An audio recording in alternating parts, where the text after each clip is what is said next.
الحمد لله رب العالمين والصلاة والسلام على سيد الأنبياء والمرسلين محمد بن عبد الله وعلى آله وأصحابه أجمعين أما بعد۔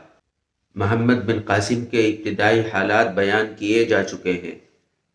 اب ہم محمد بن قاسم کا ہندوستان میں آنا اور اس کی فتوحات کس کس طریقے سے ہیں اور کس طریقے سے انہوں نے اس ملک کو فتح کیا اس کے اوپر بات کریں گے۔ جیسا کہ پہلے یہ بات بتلائی جا چکی ہے کہ محمد بن قاسم ایران کے گورنر تھے، اور حجاج ابن یوسف کو جو یہاں سے خبر پہنچی تھی کہ کچھ لوگوں کے جہاز کو لوٹ لیا گیا ہے دیبل میں، اور مسلمانوں کو، بچوں اور عورتوں کو قیدی بنا لیا گیا ہے، اس کے بعد محمد بن قاسم نے 2 مرتبہ 6,000 ہزار کا لشکر یہاں بھیجا تھا، اور وہ لشکر ناکام یہاں سے واپس لوٹا تھا۔ اس کے بعد حجاج ابن یوسف نے اپنے بھتیجے محمد بن قاسم الثقفی، جو کہ اس وقت ایران کے گورنر تھے، ان کو ایک روایت کے مطابق 6,000 کے لشکر کے ساتھ بھیجا، ایک دوسری روایت کے مطابق 12,000 کے لشکر کے ساتھ بھیجا، اور ایک تیسری روایت کے مطابق 15,000 کے لشکر کے ساتھ بھیجا۔ لیکن ایک مورخ نے اس میں تھوڑا سا بیچ کا راستہ نکالتے ہوئے بتلایا ہے کہ محمد بن قاسم کو تو 6,000 لشکر کے ساتھ بھیجا تھا، لیکن مزید 6,000 کی فوج سمندر کے راستے بھیجی تھی، جو دیبل میں آ کر دیبل کے سمندر پر محمد بن قاسم سے ملی۔ لہٰذا محمد بن قاسم اپنے لشکر کو لے کر مکران کے راستے نکلے اور پنجگوار اور ارمن بیلا کو فتح کرتے ہوئے دیبل پہنچے، اور دیبل کی ساحل سمندر پر بندرگاہ پر ان کی جو بحری فوج تھی جو سمندر کے راستے آئی تھی وہ وہاں پر پہنچ چکی تھی، اور وہیں ان کی ان سے ملاقات ہوئی ہے سن 712 عیسوی میں۔ لہٰذا حجاج بن یوسف نے 2 ناکامیوں کے بعد محمد بن قاسم کو اس طریقے پر بھیجا کہ محمد بن قاسم کے ساتھ خط و کتابت کا ایسا سلسلہ شروع کیا کہ اس کو ہر روز کی کارگزاری پہنچتی رہے، اور اس کے احکامات محمد بن قاسم کو روزانہ ملتے رہے، اور اس کے کو مد نظر رکھتے ہوئے اس کے احکامات کے مطابق یہ جنگ لڑی جائے۔ لہٰذا محمد بن قاسم جب دیبل آئے اور دیبل میں آ کر بحری فوج سے ملاقات ہو گئی، تو دیبل کا جو قلعہ تھا، قلعے دار جو تھے، انہوں نے قلعے کو بند کر لیا اور بیٹھ گئے۔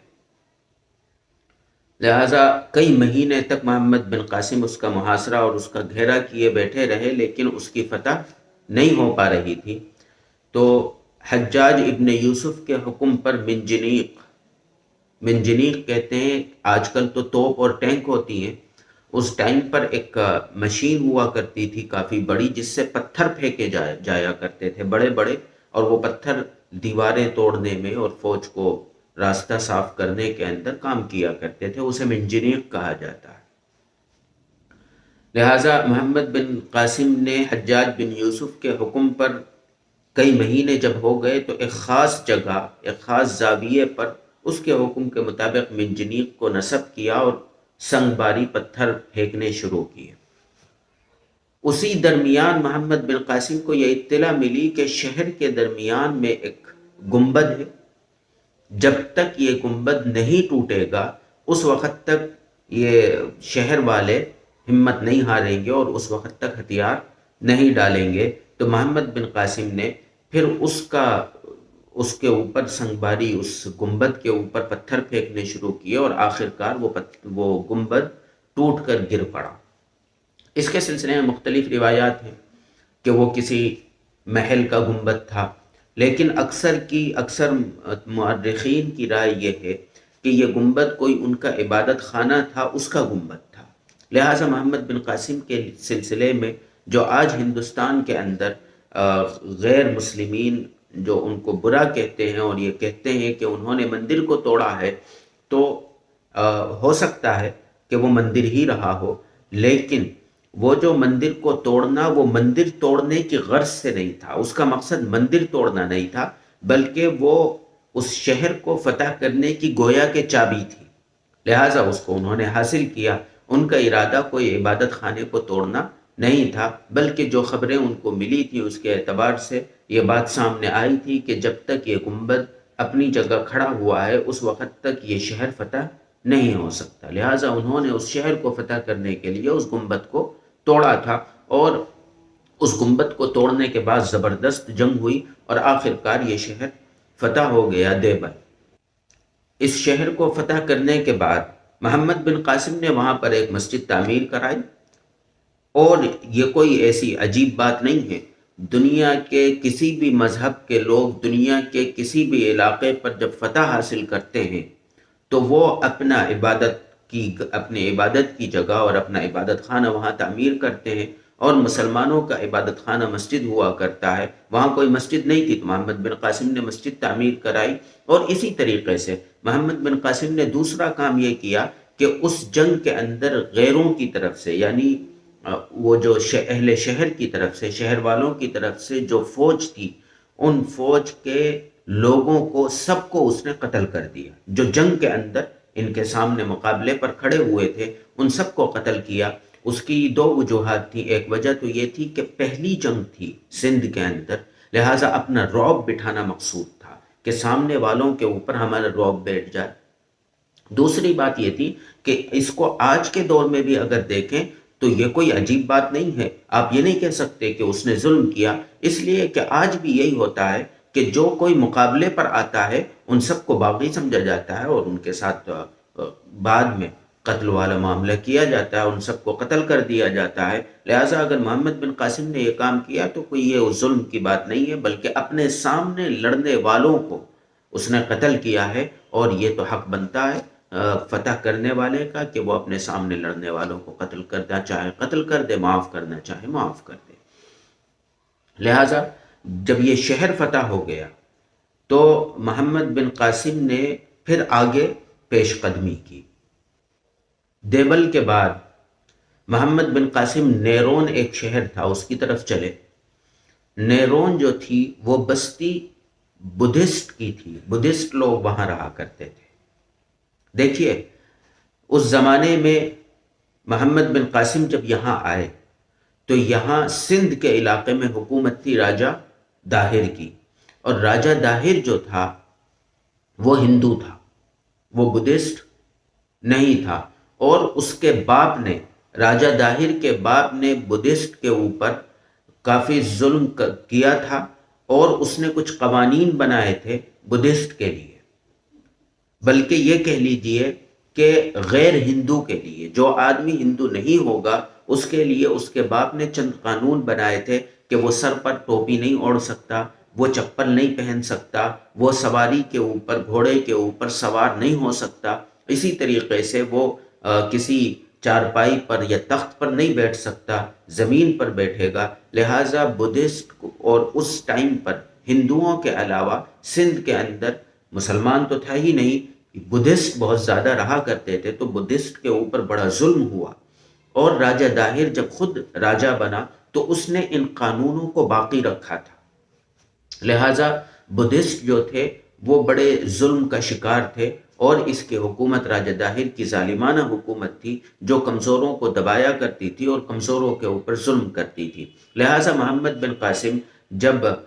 نیرون کی طرف چلے ہیں تو نیرون کی آبادی بھی، اور بلکہ نیرون کا راجہ بھی وہ بدھسٹ تھا۔ جب اس کو اس بات کا علم ہوا کہ محمد بن قاسم اپنی فوج لے کر نیرون کی طرف آ رہے ہیں تو اس نے حجاج بن یوسف کے پاس خط لکھ کر امان مانگ لی۔ امان جانتے؟ یعنی پناہ مانگ لی، اور بلکہ اپنی اطاعت کو رکھ دیا کہ ہم آپ کی اطاعت کرنے کے لیے تیار ہیں۔ لہٰذا محمد بن قاسم جب نیرون پہنچے ہیں تو اس نے وہ امان نامہ جو حجاج بن یوسف کی طرف سے اس نے حاصل کر لیا تھا وہ محمد بن قاسم کو دکھایا۔ محمد بن قاسم کے لیے اس نے دروازے کھول دیے۔ محمد بن قاسم بڑے امن و امان کے ساتھ نیرون کے اندر داخل ہو گئے، اور پھر محمد بن قاسم نے اس کو اس کے عہدے پر رہنے دیا، اس کے ساتھ کسی قسم کی زیادتی نہیں کی، اہل شہر کے ساتھ امن و امان کا معاملہ کیا، اور تحفے تحائف دیے، اور اس طریقے سے یہ شہر بڑے امن کے ساتھ فتح ہو گیا۔ مزید یہ کہ نیرون کا راجہ جو تھا، کیونکہ وہ اس علاقے کا رہنے والا تھا، سندھ کے سیاسی حالات اور سندھ کی فتح کے طریقے اور سندھ میں کیا طریقہ اختیار کرنا چاہیے، اس میں اس نے ان کا محمد بن قاسم کا تعاون کیا، اور محمد بن قاسم کو بڑے اچھے مشورے دیے جو آگے کی جنگوں کے لیے بڑے مفید ثابت ہوئے۔ نیرون کے بعد محمد بن قاسم سویستان کی طرف بڑھے، تو سویستان کی جو آبادی تھی اس کی اکثریت بدھسٹ کی تھی، وہاں کی جو عوام تھی وہ عوام تو بدھسٹ تھی، لیکن یہاں کا راجہ جو تھا وہ راجہ داہر کا بھتیجا تھا بجہرا، لہذا عوام نے چاہا کہ محمد بن قاسم سے لڑائی نہ کی جائے بلکہ بغیر لڑائی کے ان کے ساتھ معاملہ کر لیا جائے، اس لیے کہ نیرون کے بدھسٹ کے ساتھ جو معاملہ محمد بن قاسم نے کیا تھا اس کی وجہ سے بدھسٹ محمد بن قاسم کو اپنا مسیحا سمجھنے لگے تھے۔ وہ یہ سمجھنے لگے تھے کہ یہ ہمیں ظلم و ستم سے نکال کر ہمیں آزادانہ زندگی گزارنے کا موقع فراہم کریں گے، اور ان کے ساتھ مل جانا اور ان کے ساتھ تعاون کرنا بہتر ہے۔ لہٰذا